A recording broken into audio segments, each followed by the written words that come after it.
the most important thing is to have a really professional header image. I'd say if you don't do anything else right, make sure you have a professional, very nice, crisp header image. It really makes the difference between somebody going, they're amateur or they're professional. Welcome to the Female Entrepreneur Musician Podcast with Bree Noble. Bree is a musician, entrepreneur, speaker, and founder of Women of Substance Music Radio and Podcast. Bree's interviews with successful female musicians and industry pros are both inspirational and informational. She also answers your questions about the music business. Bree is on a mission to help you create great music, connect with your fans, and grow your business, and to truly become a female entrepreneur musician. Hey, this is Bree Noble, and I am so happy you are listening to the Female Entrepreneur Musician Podcast, where we talk about making great music, connecting with your audience, and growing your business.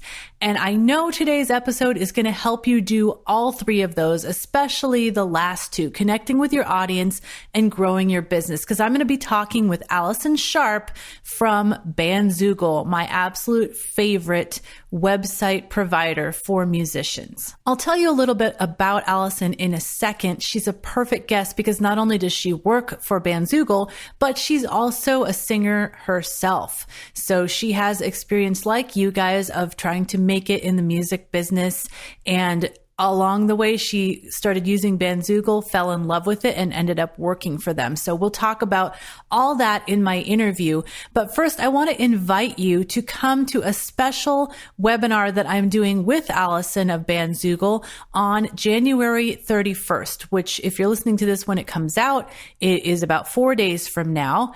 And we're going to do a website demolition derby, which is so fun because as long as everybody who's submitting their websites is game for getting a little constructive criticism. We're very, very constructive, I promise, and a lot less criticism. So Allison will help you figure out ways to optimize your website, ways that you're not using the features that they have, ways that you can make it a little more friendly for your fans to help them find all the things about you that you want them to see and not to be confusing or get lost. And so she has so much experience with this, which I'll explain in a minute, but I want to make sure that you guys come to this interactive workshop that we're doing on January 31st, 2017. So go ahead and sign up for that on the show notes page for this episode, which is found at femusician.com/072. That's femmusician.com/072. Go over there, sign up for the workshop so you can attend live and put in your name to get reviewed. They will review everyone's website that comes and asks for a review. Even if we don't do it live, they will send you a review. So I think it's really, really valuable to get the expertise of someone who's looked at so many other artist websites and sees the pitfalls that you might be falling into. So if you do not have a BandZoogle website, that's totally fine. They'll still review it. But if you want to get a BandZoogle website, we'll be talking about this on the webinar too, but I want to let you know in case you can't make it, you can definitely go grab a free trial of BandZoogle to try it out for 30 days. And if you use my promo code, not only will you get the free trial for 30 days, but you'll get a discount if you decide to sign up. So all you need to do is go over to BandZoogle, ZOOGLE.com, and put in the promo code when you sign up, WOS15. That stands for Women of Substance 15, WOS 15. Now, let me tell you a little bit about my guest. You're going to love this interview. It's so informative. You're going to learn so much about websites, why you need them, what they can do for you, all of that. This is information about Allison Sharpe. Allison Sharpe is a California native working for the past 8 years as the education and events specialist for BandZoogle, a website builder for musicians by musicians. Allison hosts a weekly webinar, Website Demolition Derby, where she reviews musicians' websites live. To date, she's reviewed thousands of websites and knows what it takes to create a successful website for bands and artists in all genres. Allison's music industry blog posts have also been posted on top music sites like SonicBids, and Hypebot. In addition to helping musicians, she's also a lifestyle and dating coach, blogger, and former R&B singer-songwriter. She loves coffee, cookies, and connecting on Instagram. Now here's my interview with BandZoogle's Allison Sharpe. So that's a little bit of information about Allison Sharpe. So Allison, I'd love to know how you got involved with music and working with BandZoogle. Well, thanks. And thanks for having me, Bree. I really appreciate it. Absolutely. Delighted to be here. So I had always wanted to be a singer ever since I was a little kid. And I think maybe around like age 8 or so, I would always sing along with Olivia Newton-John. And I was just always excited to sing and be around, performing around my family and stuff like that. So as the years went on, I, was in choir in high school and just different things like that. And then when I graduated high school, I moved to LA and I was going to become a famous singer, just like everybody else. I thought at that time, well, I'm going to be the next Christina Aguilera. I'm going to make it so big. And I moved to LA and realized that wasn't going to happen. How long did it take you to realize that? I think I realized that within a year. And side note or sidetrack, I ended up getting married. Wasn't really planning on having kids right away, but got pregnant and had my first son. Life went on. I had my second son and, was stuck working my 9 to 5. So a lot of years went by and I always had it in the back of my mind. I really need to get back into music. It just, life just got in the way and it just took a lot of time to get back into it. And so, years went on, I ended up getting a divorce. And so by the time my kids were a little bit older, I was like, you know what, I'm really going to do it this time. It's time to like really buckle down and like live my dreams. And so I said, I'm going to make a CD. And so I did. I made a CD. And during that time, I was dealing with a lot of flaky people. It just kind of turned me off from the whole music industry. And I realized I made the CD and I was like, I don't think I want to do this anymore. Like my life's dream was to do this, but I really didn't want to do it as a career.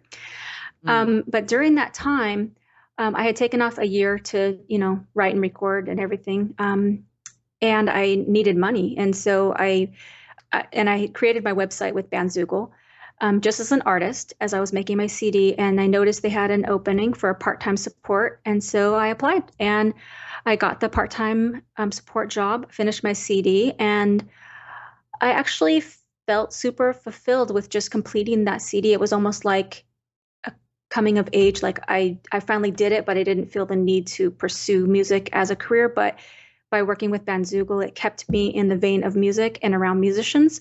So I feel like it all worked out for me in the end because I was really happy to stay in the music scene, but not have to be performing or leaving my kids or doing the things that's necessary to be like a successful musician.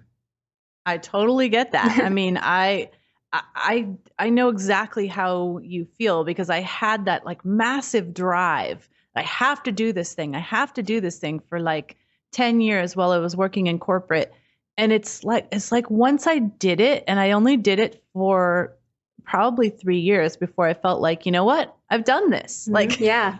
And then I it's like this deep yearning that was within me that was like all consuming got finally dealt with. And I was like, okay, now I can think clearly about this thing. And how can I, pursue music in a different way where I'm not feeling like I'm all consumed by this need to, whatever this need we have Yes.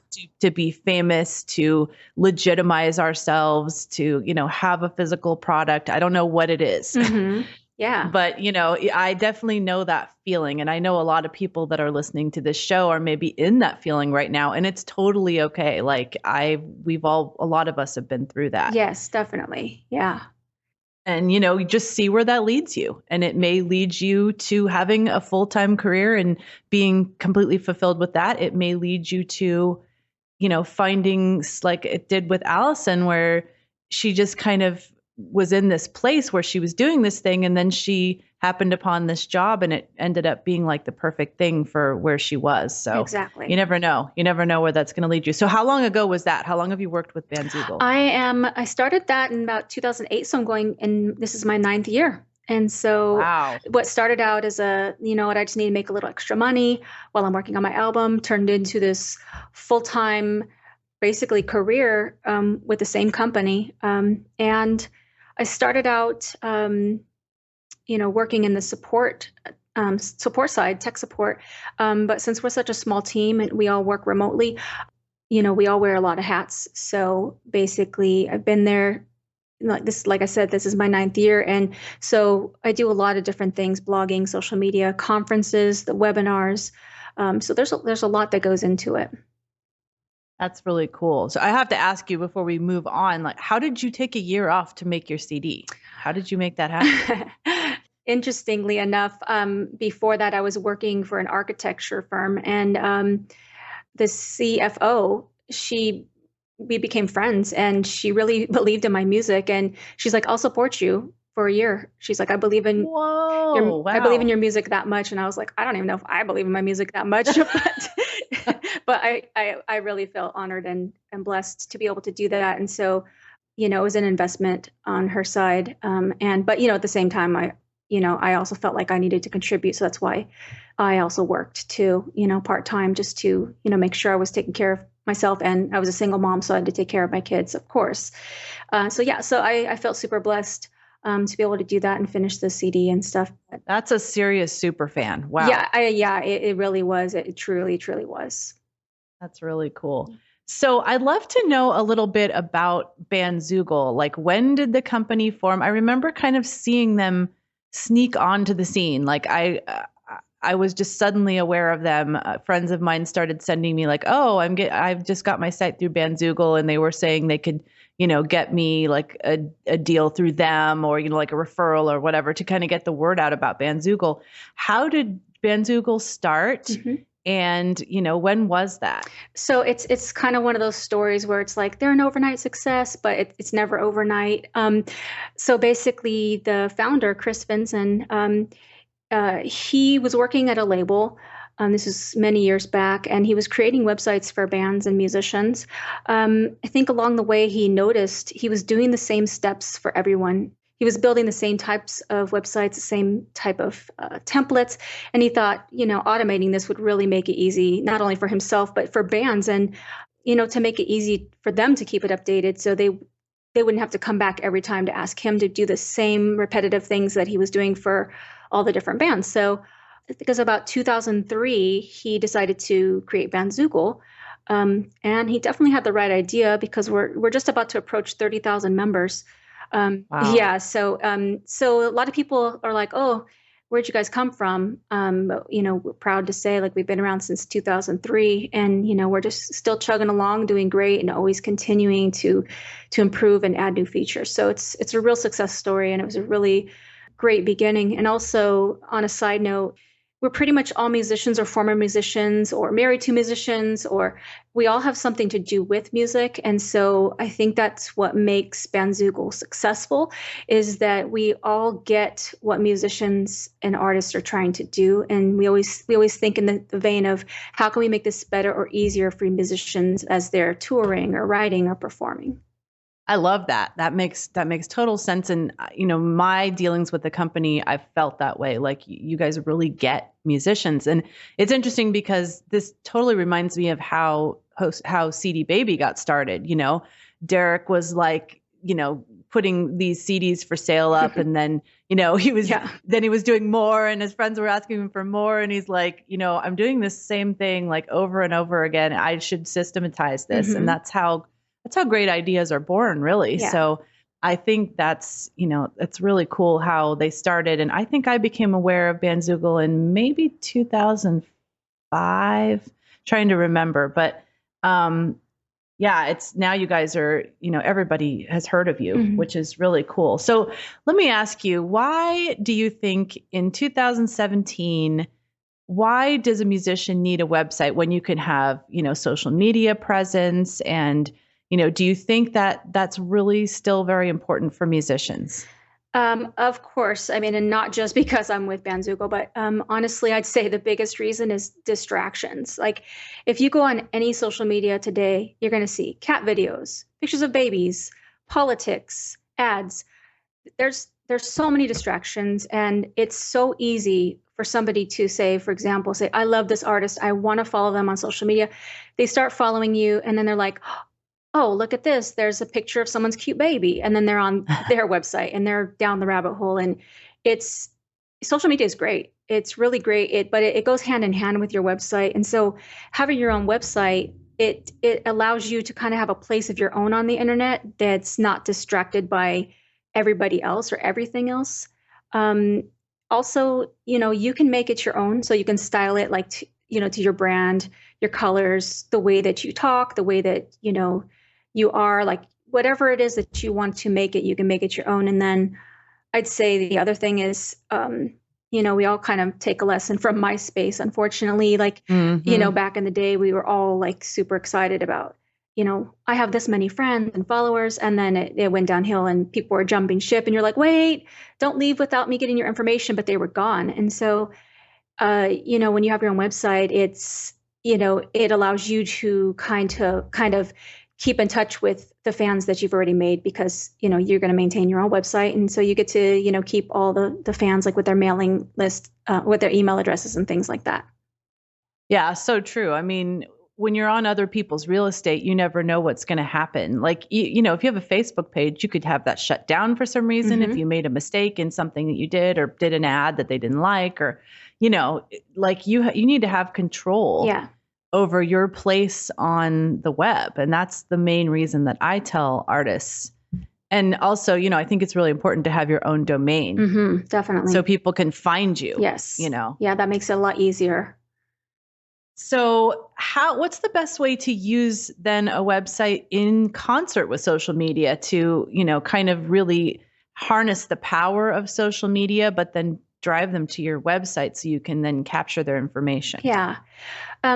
So the biggest thing is sharing. Sharing is caring, so you always want to continually share the things that you're doing in your music, share the things that you've added on your website. With social media, basically it's all about building relationships. It's not about, forcing your music down somebody's throat. It's about sharing things that your fans like, not only your music, but things that they like that are similar to your music. So you have a website, you want to get people to your website, but the way to do that is to kind of lead them towards you and your music and the things that you're talking about on your website. So if you have a blog post, for example, you would, talk about whatever the topic is, and you'd get, maybe show a little snippet of the blog, and then you get them to your website so that they can see what else is going on. So we have a sharing tool, for example. You share your blog post, and then they click on the link and it takes them to the full post on your website. So that's the way that you can use social media, is by kind of creating those relationships and then kind of leading them back to your website so that you can, stay in contact with them through your mailing list and different things like that.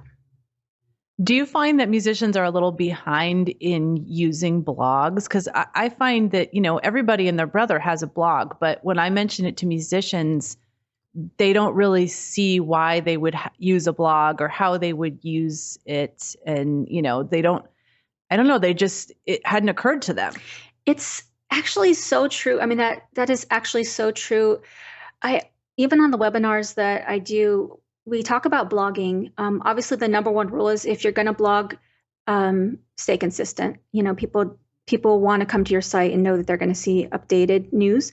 But blogging is such an excellent way to engage with your fans. So, for example, you write a blog post, you get them to your site, and there's, the area where they can make comments and they can interact with, what you said. They can put their opinions, they can interact with other people. And then it's just a great way to stay in touch with your fans. If you think of it this way, like as a musician, you know what you do. You're great at writing, or you're great at singing, or you're great at whatever you're great at. but there's so many people that wish that they had a great voice. There's so many people that wish they were talented. And so you're giving them a sneak peek into your life to say, wow, like I really wish I could do that. And so they are kind of living vicariously through you. And when you don't, share the little things, even the good and the bad, they don't really get a chance to see what it's like to be a musician. So that's why I say blogging is a great way. It doesn't have to be like a, 5,000 word blog. It can be short updates. It can be like, this is what happened to me on the road today. There's so many things that you can blog about. And I think blogging is definitely underutilized when it comes to musicians. And I think it's one of the number one things that you can do to keep your fans engaged. For sure. I think we live in this bubble where we think like, oh, everybody can write a song or, everybody goes on tour and, has these experiences. We need to realize that what we do is unique. Mm-hmm. And people are interested in it. Mm-hmm. And I think we think, oh, no, nobody would be interested in hearing a story from a show I did last night. Mm-hmm. They totally would. Yeah. So what do you think about, I always like, at least on my blog, but, this is for my own, the female entrepreneur musician versus a musician's website. But I always try to have some kind of call to action on my blog, because if I got them there, I want them to do something, I want them to read it, but then maybe I could, write a blog about how I came up with a particular song, and then maybe I could send them to, go listen to that song or purchase that song. What do you think about using a blog to get people to take some kind of action, even if it's just sign up for your email list? Oh, yeah, definitely. I think anytime that you can use, any tool, but, especially blogging, I think that's a great way to get them to your site. And then also, once they're there and they're engaged, if you have a call to action, like a mailing list sign up form, that way they can sign up to your list. And then on top of the blog, you can start sending out newsletters or, different things in terms of, signing up to hear some of the different things through email. So you don't think you hear sometimes these days, oh, email is dead. Mm-hmm. What do you think about that? Do you think people are still reading newsletters from musicians? I think they are. I think it does need to be interesting. I would definitely shy away from sending newsletters that are only related to buying your music or, check out this new song. I think it really needs to, if you're going to send a newsletter, I think it needs to be thought out a little bit. It doesn't have to be extensive or it doesn't have to be every day. But I think, once a week at the very least, I'd say once a month. There was a study back in like 2013. I wish they would do another one just to see where we are with that. But the study was that email is still 40% more effective, a more effective way to acquire customers than through Facebook and Twitter combined. So you think about that's a huge number. That people are still using email. It still works. And you notice on every website that you see that people are still collecting email addresses. And I think it's because, again, there's not as many distractions. There's a lot of distraction in your email inbox, depending on how many things you subscribe to. But I think if you are writing in the vein of what your fans want to hear, they're more likely to open that and read it in their, quiet moments than if they're on social media and they're going to be like jumping around all over the place. Yeah, no, I agree. And I always tell my Academy members, number one, I tell them that, how often you need to send an email, I think is based more upon how big your list is. Like if you have a very small list, don't feel like you have to send an email every week. Yeah. You can do it every other week or when something important happens. And like you said, make sure to at least contact them once a month so they don't forget who you are. Mm-hmm.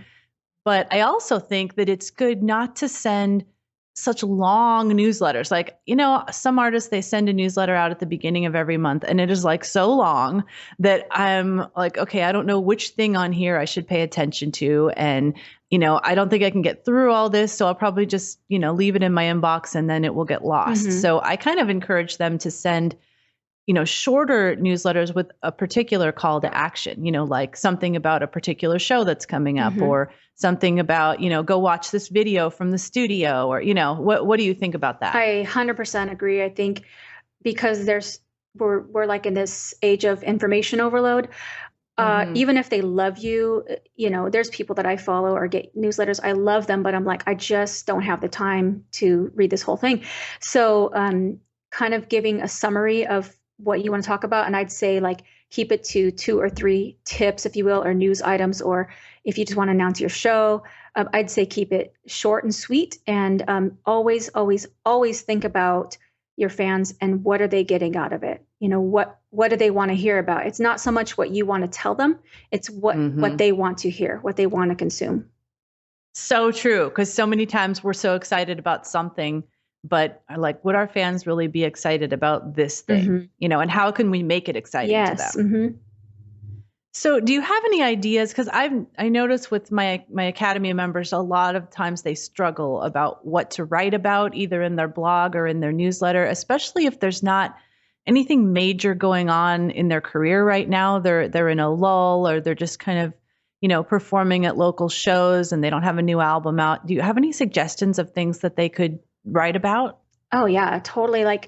Well, I think the first thing is, I know people always say this, but I'd say to always have something to, keep your ideas. Like you can even type it a little note section in your phone. You can carry a little notepad. I think because during the times when you don't have stuff to talk about, then you would have something to talk about. But I'd say bigger than that, I would say there's a little technique that, sometimes I use if I get stuck on blogs or different things, is that, break it down first into broad categories. So I'll give you an example. So 3 big, huge categories would be performing, writing, and recording. Okay, so let's just take one of those, which would be performing. So then you break that down. So performing, what can you talk about? Okay, you can talk about the best performance you ever had, the worst or most embarrassing performance you ever had, or the time you had to approach a popular venue and you were nervous, or tales of the tour bus, or crowd interaction. I mean, there's so many things within that one topic of performing that you could just keep breaking it down. Oh yeah, or a cool interaction you had with one of your heroes or something. When if you opened for somebody that was really cool. Yeah, that's a great one. And also, so even within that, it's always best to intertwine personal information. I mean, you can share as much as you're comfortable with, but people want to know that you're a person. They want to see the luxuries of being an artist, but they also want to know, sometimes I sit at home and I have nothing to do, or I can't write, and you can make that comical. I mean, there's a lot of things that you can do to, help people to relate to you as an individual and as an artist. And then I'd say the other thing is, and I know you do this with your Academy members, is to ask your fans, what do you want to hear about? What are the things, that you'd like to know about me or about my music, or, anything. You can just ask your fans what they want to hear about.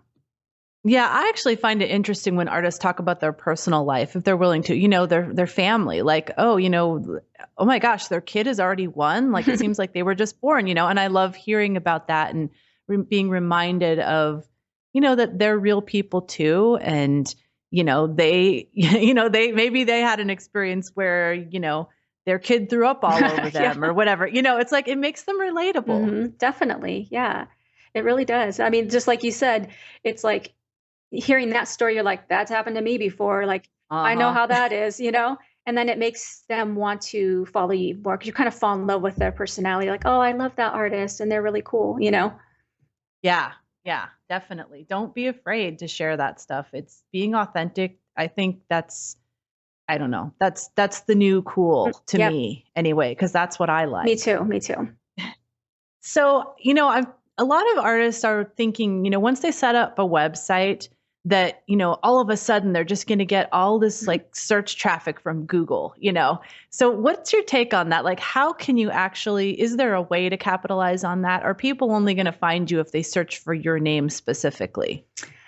So SEO, which is search engine optimization, it's like such a huge topic. I mean, we could spend hours on it. I'd say that it's definitely something that anyone with a website should be thinking about. There's a lot of simple things you can do. But as you mentioned, once you set up a website, it's not like people are just going to automatically just find you. There's so many different things that I want to talk about with this. But for example, one of the things is you have to think about, do you have a common name? I mean, if your name is, James Brown, probably not going to show up in the first, page or 5 pages of Google. But if your name is Bree Noble, it just might, right? Exactly. Yeah. I mean, there's a lot of artists that have, regular names, and you'll most likely be first on the first page of Google. You don't have to try that hard. But just getting on the first page of Google isn't all there is.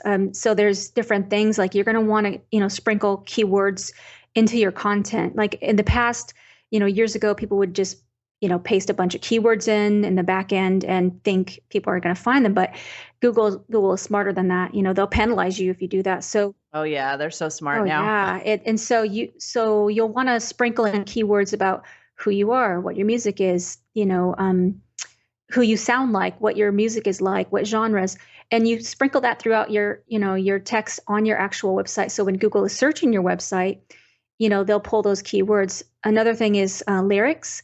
You should definitely have, a page or subpage of lyrics. So when people are searching for specific lyrics, that's like a huge search on Google. If you have that type of lyric, like, love songs, and they specifically talk about, broken hearts or something, the more you have of that, you might get listed in search engine results for that. So people will discover you that way. I would recommend, so that we're not like long-winded on this specific, just only being on this topic. We have a team member, Wes Walls. He's the head of our growth marketing, and he wrote this fantastic 6-part series on SEO. It's on the BandZoogle blog. Yeah, I'll make sure to link to that in the show notes too for this episode. Yeah, I would definitely start there as a musician. He has so much research involved in that, and he knows his stuff. Like he's super amazing with the SEO stuff, especially dedicated to musicians. And he's actually going to be releasing an ebook based on that blog series, and then a little bit more involved into that as well. So I'll send you the link to that. But there's a lot of little things that you can do to be found in search engine results. Cool. Yeah. I was thinking too, also making sure to mention like where you're from and where you're originally from and where you're from now. Sometimes people search like songwriters in Philadelphia, or something like that, because they're trying to find people. Exactly. So yeah, just think about the things that people might be searching for. Yeah, even for collaborations. I mean, there's lots of different, not just for fans, but for, media professionals looking for certain types of artists, collaborations and things. Right. Yeah. Yeah, that totally makes sense. So, for my Academy members, because I always recommend BandZoogle, I went ahead and set up a very basic site for my own music. And, I didn't have I had like about an hour to set it up. So it was amazing. And that was another thing I could tell them, like, oh my gosh, it only took me an hour and I set up this site and look, it's got all these pages and I've got my albums up there and everything. So, that was a cool like case study. But I realized, and I always tell my students, like, just make sure and get it started. Like, don't get all, hung up on, I need this and I need that and these bells and whistles and everything. And they can get it set up really quickly. But then I realized, I know we're probably not taking advantage of so many amazing things that are available through BandZoogle that we haven't thought of. So I have a couple of questions to pull those out of you, because I know you know all the ins and outs. So, what are like the best little known features of BandZoogle that we might not have used? So the little known features, I would say, one of the biggies is, because we just recently released this, so that's probably why it's little known, is we just released video headers. Oh yeah, I saw that came out. That's so cool. Fun. Like, I think in the beginning, to be honest, I was like, oh God, that's going to be weird. And that's going to be like a lot of distractions. But the way that our members have used video headers, it looks so cool. And I mean, when you see people like performing in the video, there's no sound, so it just really makes like a little bit of emotion on the page. It just really looks nice. So I would definitely check out video headers. I'd say it's a big feature, but I think it's underutilized, is our theme editor. I think a year ago or so we revamped it, and there's so many controls so that you can change layouts and fonts and colors. And so if you choose one of our themes, our stock themes, you can literally make it so it doesn't really look like anybody else's because we have so many different controls now.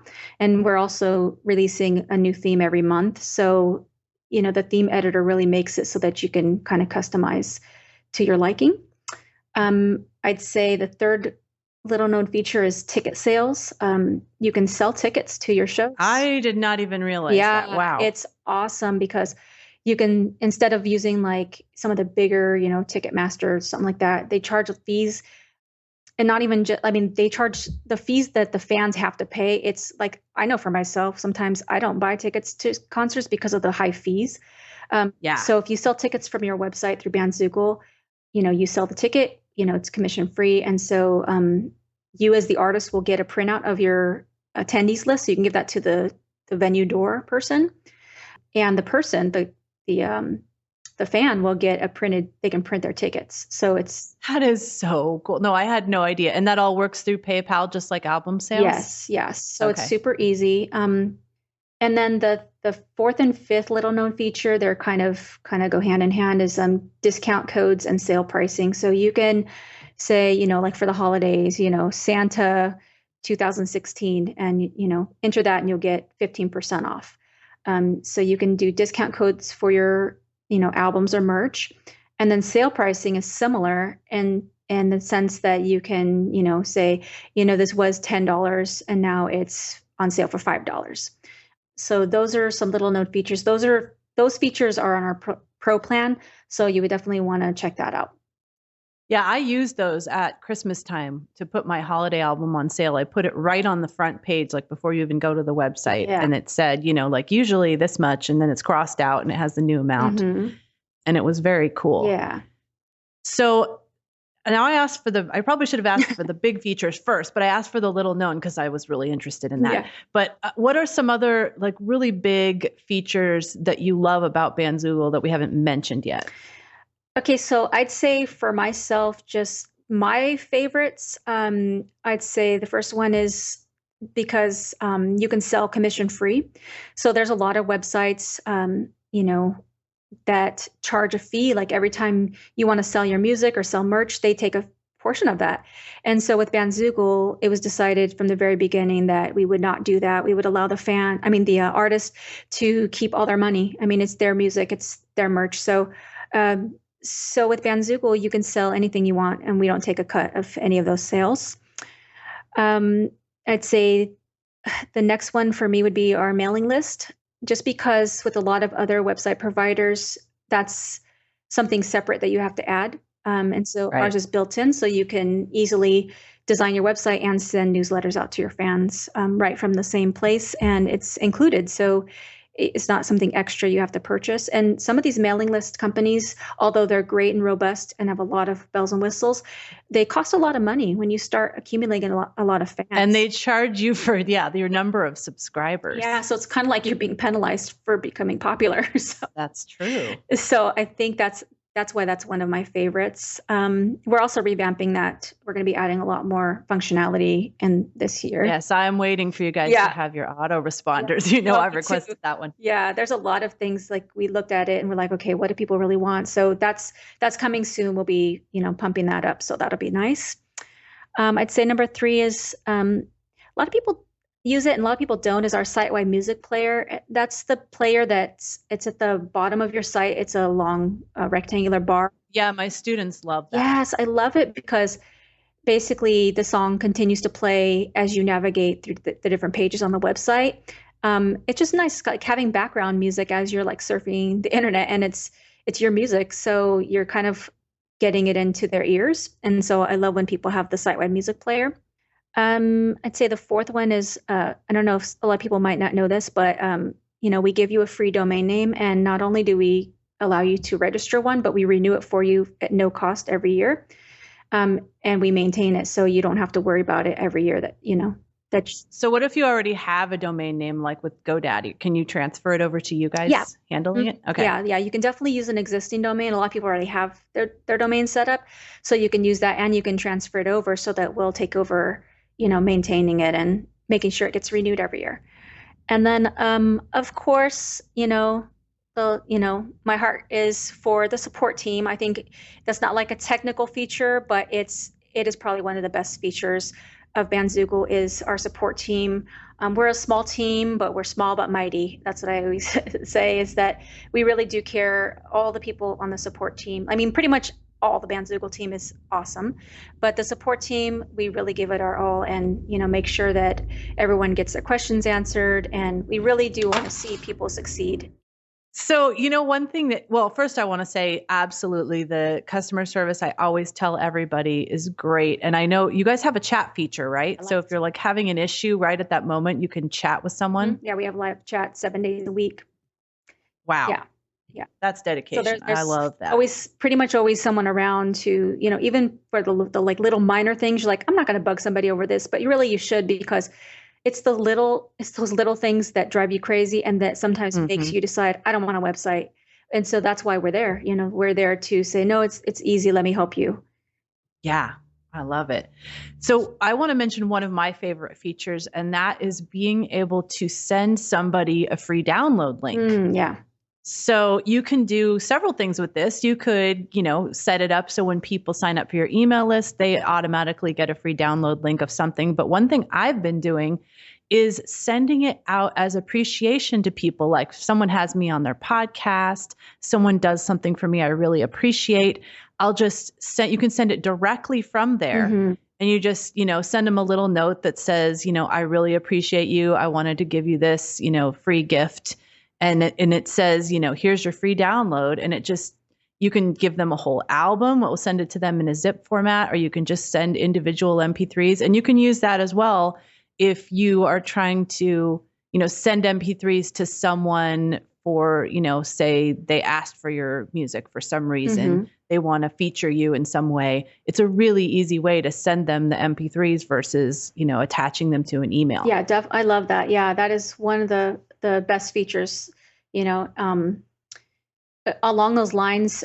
With our mailing list sign up form, you can also, like if someone signs up to your mailing list, you can set it to where you can give a free album or a single in exchange. So it's kind of like an incentive, like you're saying. It's kind of a way to say, thank you for signing up to my list. Or like you had mentioned, you can, do what you're doing and sending link afterwards, like, thanks for having me on this, or, thanks to the venue or something like that. Yes, it's very cool. Is there any rule of thumb of what to put on your front page? I feel like my Academy members struggle of like, I want everyone to see everything on my front page, but then it looks cluttered. But I'm afraid if they don't see it on the front page, they won't see it. So what do you think is the best kind of layout for the front page? Should you have videos on the front page? Should you have blogs on the front page? So there is kind of a rule of thumb. So I'd say the most important thing is to have a really professional header image. I'd say if you don't do anything else right, make sure you have a professional, very nice, crisp header image. It really makes the difference between somebody going, they're amateur or they're professional. You definitely want to have the call to action. And the number one call to action is a mailing list sign up form. A call to action is the one thing that you want somebody to do once they hit your site. So that could be a mailing list sign up form, or it could be a video. If you're going to add videos, I'd say add one to the homepage and then have a dedicated videos page. So if you think about the homepage, it's more of like an at a glance. So you can do little teaser content. Like, for example, you'll want a great header image, the mailing the sign up form, a short welcome message, like with 1 or 2 lines, like who you are, what your genre is, and where you're from. If you want to have a blog, you'll put like 1 or 2 and, call it latest news. And then if you have upcoming events, add 1 or 2. If you have music, 1 or 2. Social media, you can always add social media icons. But if you do that, add at the most 3 or 4, but only use the ones that you really use. So I'm sure you can kind of get the message here is that you're going to want to put like 1 or 2 of whatever you want to put. So you're not going to want to put like every song that you own on the homepage or every video that you have on the homepage. It's basically a little snippet of everything, which kind of entices people to want to know more, and they'll know more as they go through your pages. And can those be pulled in from other areas? Like I can put all my stuff on the blog and then I can say, show, this on the one of the posts on the front page. You can do that. It's a little bit more tricky in our blog feature, but you can definitely do it. Yeah, you can do that. Okay, Mm-hmm. cool. So I would love to give some people some sites to actually go look at that they can see like kind of the best uses of BandZoogle. Do you have any particular artist sites that people can go to? Maybe 3 examples or something of people that you think are really using all the best features of BandZoogle. Yeah. Well, I'd say the first place to start would be if you go to bandzoogle.com and go to the examples page. We have several different websites to kind of showcase different styles. But I'd say for my own personal, just ones that I prefer or ones I love, the first one is DelaneyGibson.com. She's actually one of my friends as well, but I really love what she's done with her BandZoogle website. It's elegant and it shows off her music. It's really lovely. She's clearly really good with BandZoogle because she's actually helping one of my Academy members set up her BandZoogle site. Yeah, she's a really great asset to BandZoogle in terms of like she's a big fan. She also does website help. So like you can hire her to help design your BandZoogle site if you're just too busy or if you want like a more designed look. Even though BandZoogle is easy, anyone can put together a great website. If you want something like to the next level, she also, is somebody that we refer to our members if they ask. But yeah, she does great work and her site is really, really nice. Another one is, Laura Marie Music. She's got a really lovely site as well. I picked all women websites. I'm like, I know all these people. Yeah. Like I've played all their music. Cool. Yeah. There's another one, ChelseaRiversMusic.com. Her site is really nice and she's actually a really talented singer as well. And I think one last one I'd say, because I love her header image, it's Jenny'sMusicProject.com. It's JENNYS musicproject.com. And I can give you all these links if you want to link to them. Yeah, I'll put it in for sure. Yeah, she has a really, really pretty site. It looks really nice and set up really well. So those are a few that I would definitely recommend checking out. Cool. Well, if you guys are listening to this in real time and not after the fact, we are doing actually a webinar together to talk about like the best practices and also to go over some people's websites and help them, really optimize and use BandZoogle to the best of its ability. So we are doing this on the 31st of January, and I'd love for you guys to come. So I'm going to put a sign up in the show notes for this podcast. And then I'm also going to make that available at femmusician.com/webinar. So you can go and sign up right there. And when you come to the webinar, you can put your name in and Allison will look over your site and give you some suggestions. So, I mean, nothing better than like actual personalized help. That's what I say. Yeah. And, we'll be talking about this more on the webinar as far as how you can get in and get your site with BandZoogle, because they do have a free trial. But if you want to go jump in there now, you can go use a code that I have that will give you a 30-day free trial. Plus, it will give you a discount if you decide to sign up. And that would be WOS15. That's the code WOS15. And we'll put a link to that and, information on that in the show notes as well.